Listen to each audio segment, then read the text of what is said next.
नमस्कार दोस्तों, चलिए जानते हैं हरियाणा की फटाफट 50 बड़ी खबरें सिर्फ 10 मिनटों में। लेकिन उससे पहले आप वीडियो किस जगह से देख रहे हैं कमेंट में जरूर बताएं। हरियाणा में रबी फसलों की खरीद प्रक्रिया घोषित कर दी गई है।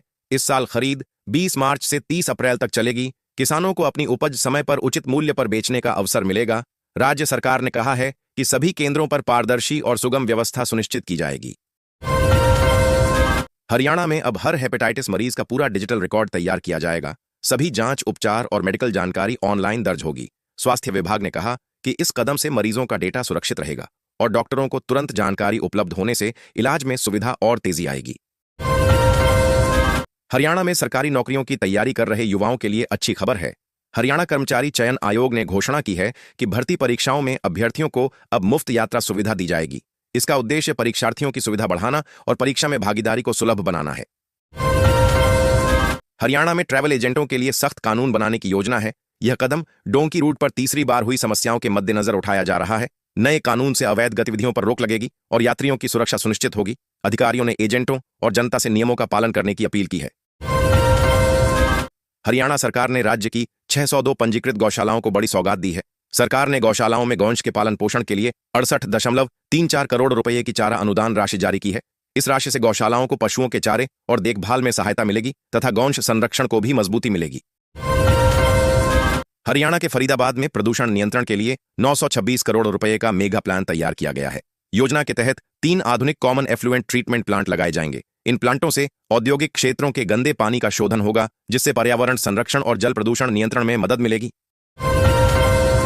हरियाणा के किसानों के लिए राहत भरी खबर है। कृषि एवं किसान कल्याण विभाग ने अनुसूचित जाति के किसानों को ट्रैक्टर पर मिलने वाली अनुदान राशि के लिए परमिट दस्तावेज जमा कराने की अंतिम तिथि बढ़ा दी है। इससे किसानों को जरूरी कागजात जमा करने के लिए अतिरिक्त समय मिलेगा और अधिक किसान योजना का लाभ ले सकेंगे। हेपेटाइटिस के मामलों पर नियंत्रण के लिए हरियाणा सरकार ने कड़ा कदम उठाया है। सरकार ने निजी अस्पतालों को निर्देश दिए हैं कि वे हेपेटाइटिस के हर मरीज की जानकारी स्वास्थ्य विभाग को दें। इससे बीमारी की निगरानी, समय पर उपचार और संक्रमण की रोकथाम में मदद मिलेगी। सिंचाई विभाग के कार्यकारी अभियंता और सहायक अभियंता को भ्रष्टाचार के मामले में अदालत ने दोषी ठहराते हुए 4 वर्ष की सजा सुनाई। कोर्ट ने कहा कि सरकारी पद का दुरुपयोग कर रिश्वत लेना गंभीर अपराध है। ऐसे मामलों में कठोर दंड आवश्यक है ताकि भ्रष्टाचार पर रोक लग सके और कानून का संदेश स्पष्ट जाए। हरियाणा सरकार अवैध ट्रैवल एजेंटों पर सख्ती की तैयारी में है। राज्य में तीसरी बार ट्रैवल एजेंट रेगुलेशन बिल लाया जाएगा। इस कानून का उद्देश्य फर्जी एजेंटों और डंकी रूट से विदेश भेजने वाले नेटवर्क पर रोक लगाना है। सरकार का कहना है कि नए प्रावधानों से ऐसे मामलों में सख्त कार्रवाई सुनिश्चित की जाएगी। भारतीय जनता पार्टी ने राज्यसभा के द्विवार्षिक चुनाव के लिए 9 उम्मीदवारों की सूची जारी कर दी है। पार्टी ने विभिन्न राज्यों से नेताओं को उम्मीदवार बनाया है। सूची जारी होने के बाद राजनीतिक हलचल तेज हो गई है। उम्मीदवार अब नामांकन प्रक्रिया में भाग लेंगे और आगामी चुनाव में राज्यसभा की सीटों के लिए मुकाबला करेंगे। करनाल में डॉक्टर्स और पुलिस के बीच झड़प हो गई। विवाद के कारण अस्पताल स्टाफ ने मरीजों का इलाज रोक दिया। डॉक्टरों और कर्मचारियों ने थाना प्रभारी को सस्पेंड करने की मांग की है। स्थानीय प्रशासन ने मामले की जांच शुरू कर दी है और शांति बहाल करने के प्रयास जारी हैं। हरियाणा में 590 करोड़ रुपए के बैंक घोटाला मामले में मुख्य आरोपियों की पुलिस रिमांड बढ़ा दी गई है। अदालत ने जांच एजेंसियों को नए सबूतों के आधार पर आरोपियों से आगे पूछताछ की अनुमति दी। जांच टीम घोटाले से जुड़े वित्तीय लेन देन और अन्य संभावित आरोपियों की भूमिका की भी पड़ताल कर रही है। हरियाणा के यमुनानगर में वन विभाग ने खैर तस्करों के खिलाफ बड़ी कार्रवाई की। टीम ने छापेमारी के दौरान 66 पीस के साथ करीब 30 क्विंटल खैर की लकड़ी बरामद की। मामले में तस्करी से जुड़े लोगों की पहचान कर कार्रवाई शुरू कर दी गई है और जांच जारी है। हरियाणा के फरीदाबाद के औद्योगिक क्षेत्रों में 3 आधुनिक कॉमन एफ्लुएंट ट्रीटमेंट प्लांट स्थापित किए जाएंगे। इन प्लांटों से औद्योगिक अपशिष्ट जल का शोधन होगा, जिससे जल प्रदूषण में कमी आएगी और पर्यावरण संरक्षण को बढ़ावा मिलेगा। हरियाणा सरकार ने डोंकी रूट से विदेश भेजने वाले अवैध एजेंटों पर नकेल कसने का निर्णय लिया है। राज्य में तीसरी बार सख्त ट्रैवल एजेंट कानून लागू होगा। नए बिल के तहत फर्जी एजेंटों पर कड़ी कार्रवाई होगी और यात्रा कराने वाले नेटवर्क की गतिविधियों पर सख्ती से निगरानी की जाएगी।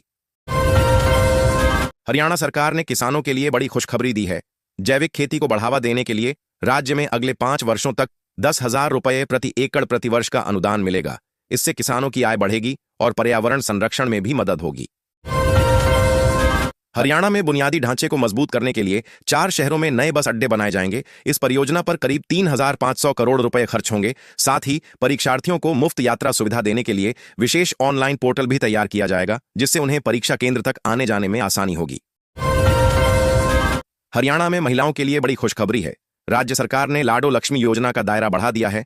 अब महिला के नाम पर वाहन खरीदने पर विशेष छूट दी जाएगी। इस फैसले से महिलाओं को आर्थिक सशक्तिकरण मिलेगा और परिवारों को भी राहत पहुंचेगी। रेवाड़ी और अंबाला में हरियाणा सरकार 600 करोड़ रुपए की निवेश राशि से 2 नए मिल्क प्लांट स्थापित करेगी। इससे दूध उत्पादकता बढ़ेगी और क्षेत्र के युवाओं को प्रत्यक्ष रोजगार के अवसर मिलेंगे। राज्य का डेयरी उद्योग और ग्रामीण अर्थव्यवस्था भी मजबूत होगी। हरियाणा सरकार ने एक बड़ा फैसला लिया है। राज्य में 2 लाख घरों में सोलर पैनल लगाने की योजना बनाई गई है। इससे स्वच्छ ऊर्जा का प्रयोग बढ़ेगा, बिजली बिल में कटौती होगी और पर्यावरण संरक्षण में मदद मिलेगी। घर घर सौर ऊर्जा पहुंचाने का यह महत्वाकांक्षी प्रोजेक्ट है। हरियाणा में स्पीकर के हलके को बड़ी सौगात मिली है। घरौंडा में HSVP सेक्टर का विकास किया जाएगा, जिससे क्षेत्र में आवासीय और बुनियादी ढांचा सुधार होंगे। योजना से स्थानीय निवासियों को रोजगार और बेहतर जीवन स्तर के अवसर मिलेंगे और शहर की विकास गति बढ़ेगी। हरियाणा सरकार ने बड़ा फैसला लिया है। राज्य में सड़कों पर तैनात पुलिसकर्मियों को अब बॉडी कैमरा से लैस किया जाएगा। इस कदम से पुलिस की पारदर्शिता और जवाबदेही बढ़ेगी। साथ ही नागरिकों और अधिकारियों के बीच विश्वास और सुरक्षा को मजबूती मिलेगी। हरियाणा के सीएम सैनी ने पत्रकारों के लिए बड़ी सौगात दी है।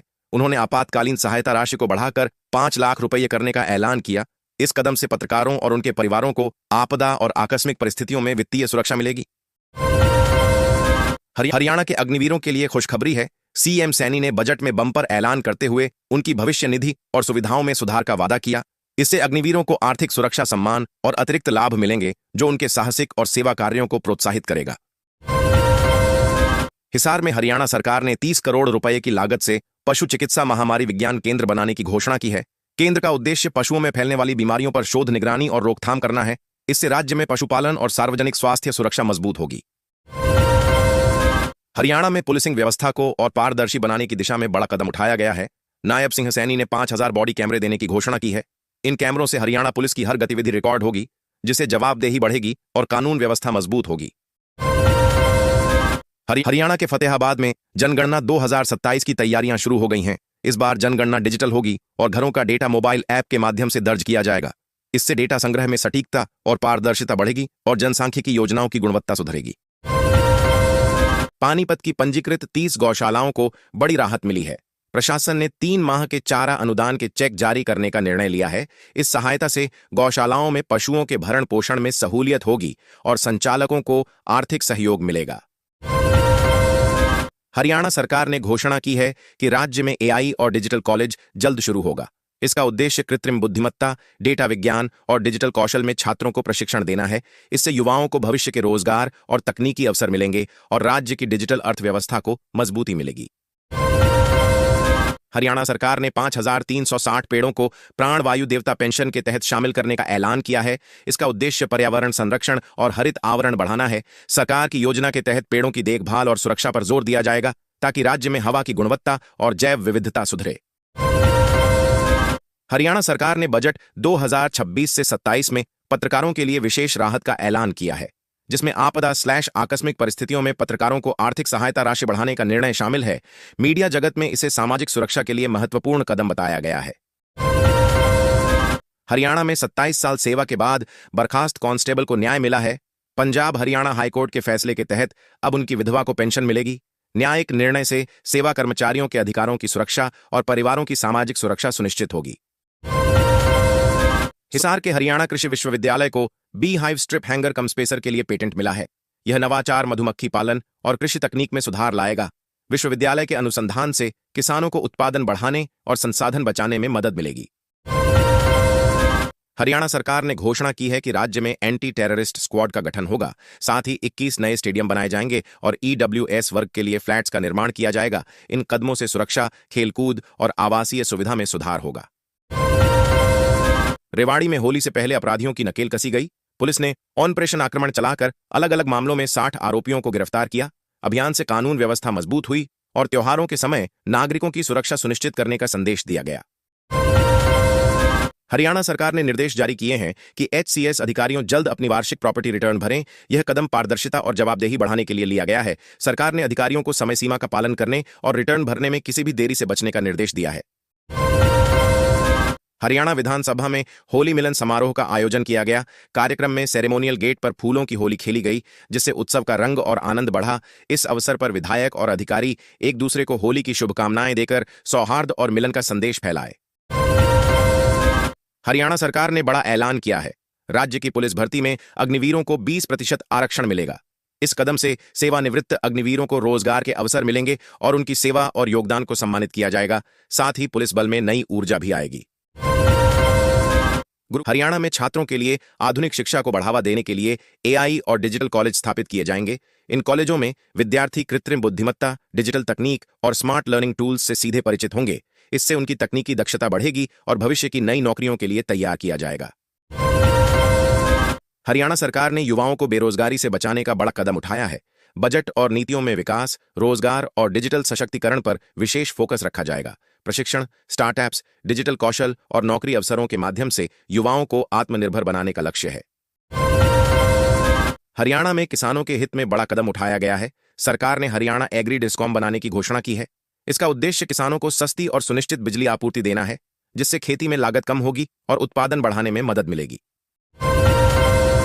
हरियाणा सरकार ने 71 किलोमीटर लंबे होडल नूह बिलासपुर मार्ग को 4 लेन बनाने के लिए 616 करोड़ रुपए की मंजूरी दी है। सड़क निर्माण से यातायात सुगमता बढ़ेगी और क्षेत्र की आर्थिक गतिविधियों को बढ़ावा मिलेगा।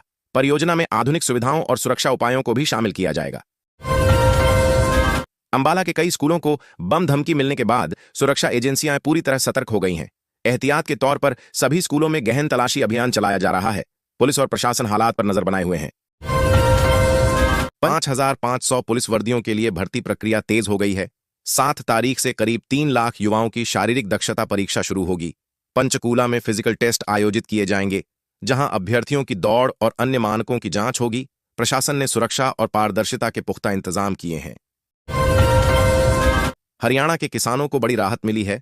बैंक अकाउंट की गड़बड़ी के कारण जो मुआवजा राशि लौट गई थी, उसे सरकार दोबारा भेजेगी। अधिकारियों ने किसानों से कहा कि वे अपने खाते की जानकारी अपडेट रखें, ताकि राशि सीधे उनके खाते में पहुंच सके। कुरुक्षेत्र के मथाना में जैविक कृषि व आधुनिक प्रबंधन प्रणाली संस्थान स्थापित किया जाएगा। हरियाणा के मुख्यमंत्री नायब सिंह सैनी ने इस प्रस्ताव को मंजूरी दे दी है। संस्थान में किसानों को जैविक खेती, नई तकनीक और प्रबंधन संबंधी प्रशिक्षण दिया जाएगा, जिससे कृषि क्षेत्र को बढ़ावा मिलेगा।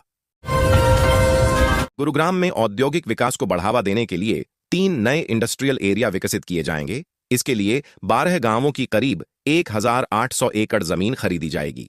सरकार का कहना है कि परियोजना से निवेश बढ़ेगा और युवाओं को बड़े पैमाने पर रोजगार के अवसर मिलेंगे।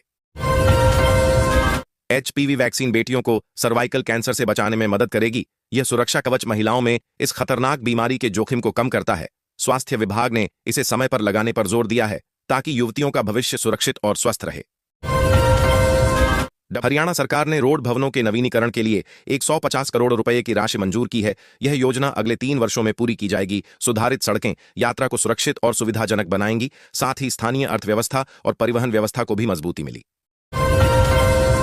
नूह होडल मार्ग पर पुलिस ने 19 गौंश सहित एक ट्रक पकड़ा।